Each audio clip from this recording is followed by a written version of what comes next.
નમસ્કાર. વિક્રમ સંવત 2082 નું વર્ષ તુલા રાશિના જાતકો માટે કેવું રહેશે તે જાણીએ.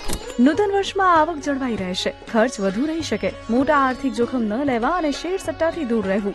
જોબ બદલવા માટે ફેબ્રુઆરી-માર્ચ પછીનો સમય અનુકૂળ રહેશે. વેપારીઓને મોટો લાભ મળી શકે. કૃષિ કાર્યોમાં મિશ્ર ફળ મળી શકે. વર્ષ 2026માં મકાન, વાહન, રિનોવેશન અને સુખ સુવિધા પાછળની ખરીદીનો પ્રબળ યોગ છે. તુલા લગ્ન ધરાવતા જાતકો માટે 12 વર્ષ પછી આ યોગ બનવા જઈ રહ્યો છે. વિદ્યાર્થીઓએ હરવા ફરવા કે સોશિયલ મીડિયા પાછળ સમય ન બગાડવો. તુલા લગ્ન છે તેમનું પરિણામ ઘટી શકે છે. શનિદેવની દ્રષ્ટિથી વિદેશને લગતી બાબતોમાં કંઈક વિલંબ થઈ શકે. પ્રવાસ દરમિયાન અસંતોષ કે બિનજરૂરી ખર્ચ રહી શકે. એપ્રિલ-મે દરમિયાન નાના મોટા પ્રવાસનો યોગ બની રહ્યો છે. દાંપત્ય જીવનમાં પ્રેમ અને આત્મીયતા જળવાઈ રહેશે. અવિવાહિત માટે બળવાન યોગ નથી. ઓક્ટોબર પછી એકાદ વર્ષનો યોગ બળવાન રહેશે. પ્રેમ સંબંધમાં સામેના પાત્ર તરફથી આંતરિક ફરિયાદ સતત રહ્યા કરશે. કુટુંબ તરફથી કોઈ પાત્ર આવે તો વધારે અનુકૂળ રહી શકે. મેળાપગ કર્યા વગર નિર્ણય ન લેવા.